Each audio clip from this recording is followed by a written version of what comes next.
देखते हैं डीपीपी 5 का sexual reproduction in flowering plant का। कहता है कि ये फिगर आप देखे होंगे, यदि आप एनसीईआरटी देखे हैं तो ये फिगर में आपको कहता है पहचानिए कि ये ABCD इस लेबल डायग्राम में क्या है। ये फीमेल गेमेटोफाइट है, मतलब एम्ब्रियो सैक है। पहचान गए ना। अब देखिए हम डी से देखना शुरू करते हैं। बेटा डी तो क्या है, डी है एंटीपोडल सेल। तो बेटा एंटीपोडल सेल या तो ये हो सकता है, ये तो या तो ये हो सकता है, मतलब ये दोनों मेरा करेक्ट आंसर है, ये दोनों गया। ठीक है। बी पोलर न्यूक्लियाई है, तो देखो इसमें भी बी पोलर न्यूक्लियाई दिखाया है। ठीक है। सी सेंट्रल सेल है, तो इसमें भी सेंट्रल सेल है, इसमें भी सेंट्रल सेल है। और ये बीच वाला तो एक सेल होता है और साइड वाला सिनर्जिट होता है, तो आंसर गया ये सिनर्जिट पर। समझ में आ गया। देखिए हम समझाते जा रहे हैं। इसका आंसर क्या हो गया बेटा, 1 नंबर। ठीक है। आइए, कहता है which of the following is correct. Pollination give the guarantee of the promotion of post pollination event. बिल्कुल नहीं। ये पोस्ट पॉलिनेशन इवेंट तो तब ना होगा जब पॉलन ग्रेन स्टिग्मा पर गिरने के बाद जर्मिनेट करेगा। यहाँ जर्मिनेशन की क्या गारंटी है कि अलग अलग हो सकता है, आ सकता है। इसीलिए दूसरा स्टेटमेंट देखते हैं।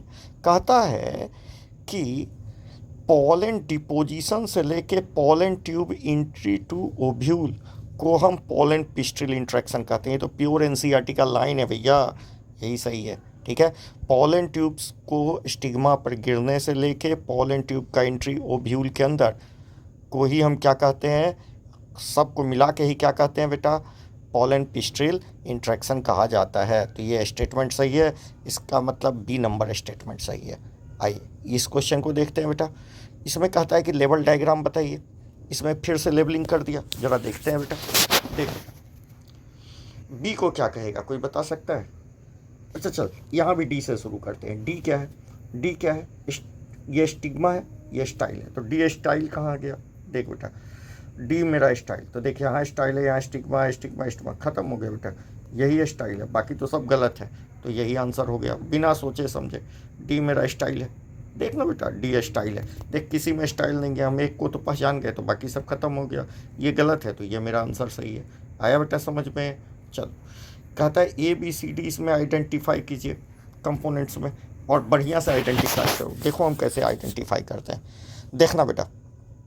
अच्छा बता बी क्या है। बी है पोलर न्यूक्लियाई, पहचान गए। अब देखो इसमें पोलर न्यूक्लियाई कहाँ है। ठीक। अच्छा, बी पोलर न्यूक्लियाई तो नहीं है, ये सेकेंडरी न्यूक्लियस है।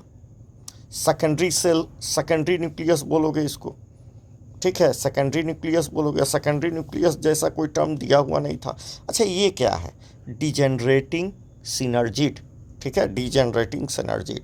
तो ये जो है मेरा डिजेनरेटिंग सिनर्जिड है। 7 नंबर। ए को हम 7 नंबर देते हैं। देखो ए को सॉरी 6 ए मेरा डिजेनरेटिंग सिनर्जिड है, डिजेनरेटिंग सिनर्जिड। ठीक है, तो किस में है डिजेनरेटिंग से, तो ये ना आंसर हो जाएगा बेटा। हाँ ये ए मेरा ये आंसर हो जाएगा। क्या हो जाएगा बेटा, ए डिजेनरेटिंग सिनर्जिड ये रहा। ठीक है, आ गया समझ में। ए को देखते ही पहचान गया। डी क्या है बता सकते हो। डी से क्या है, डी क्या है, प्राइमरी इंडोस्पर्म सेल। ठीक है, PEC प्राइमरी इंडोस्पर्म सेल है। तो डी मेरा ये देखो, मतलब 5 डी जो हो जाता है वो 5 नंबर हो जाता है। तो देखो कंफर्म कर लेते हैं, डी 5 नंबर हो गया।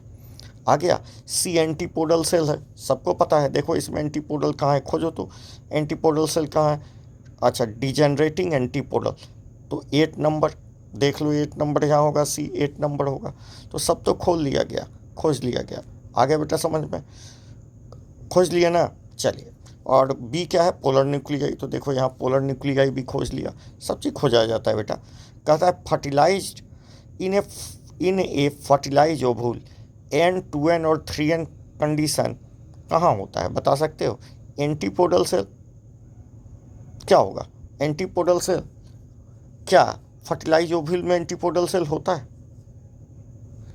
फर्टिलाइज सेल में।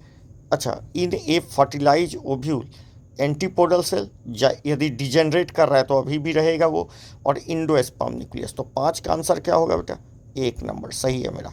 ठीक है, यदि एंटीपोडल सेल बचा हुआ है तो वो N होगा, जाइगोट 2N होगा और इंडोस्पर्म 3N होता है।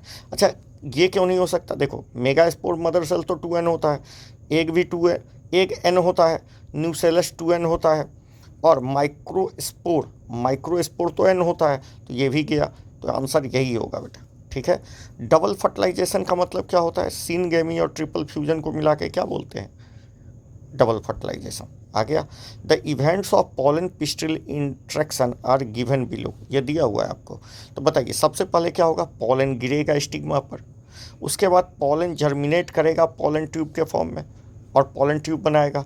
पॉलन ट्यूब इंटर करेगा ओव्यूल थ्रू माइक्रोपाइल, नहीं, उसके बाद पॉलन, चौथा pollen tube grow through tissue of stigma और स्टिग्मा और स्टाइल होते हुए ग्रो करेगा और रीच करेगा ओवरी में, और ओवरी में इंटर करेगा किसके थ्रू? माइक्रोफाइल के थ्रू। किसके थ्रू? माइक्रोफाइल के थ्रू। तो ऑर्डर क्या हो जाएगा बेटा? तीसरा, पहला, चौथा और दूसरा। आ गया समझ में? इमस्कुलेशन, देख बेटा क्या कहता है? Emasculated flower have to be covered to prevent contamination of its stigma with unwanted flower. Unwanted pollen से, कॉन्टामिनेशन से बचाने के लिए उसको बैगिंग कर देते हैं। बता सकते हो बैगिंग किससे करते हैं? हाँ, बटर पेपर से। After triple fusion central cell किस में चेंज हो जाता है? हाँ जी, PEC में चेंज हो जाता है, प्राइमरी इंडोस्पर्म सेल में चेंज हो जाता है। 10 नंबर कहता है which of the following statement is wrong. जब pollen is shed at 2 cell stage double statement पढ़ रहे हैं बेटा, स्टेटमेंट, ठीक है। कहता है when pollen is shed at 2 cell stage double fertilization does not, अरे भाई किसी भी स्टेज में हो डबल फर्टिलाइजेशन तो होगा ही, इसका मतलब ये स्टेटमेंट गलत है। बाकी भी पढ़ लेते हैं।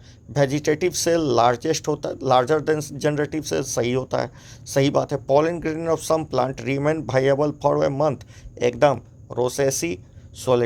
रोसेसी लेगुमिनेसी और कौन था रोसेसी लेगुमिनेसी और एक और प्लांट था, तीनों का 1 मंथ तक, और सोलेनेसी, तीनों का 1 मंथ तक जिंदा रहता था। ठीक है। और वीट पैडी का जो रहता था वो कितने मिनट रहता था बेटा? 30 मिनट तक। ठीक है। Intine image of cellulose and pectin, एकदम NCERT का लाइन, ये भी सही। तो ये सारे स्टेटमेंट सही है, ये वाला स्टेटमेंट गलत है। आप देख लो, आंसर आपके यहाँ अवेलेबल है। ठीक है। Thank you.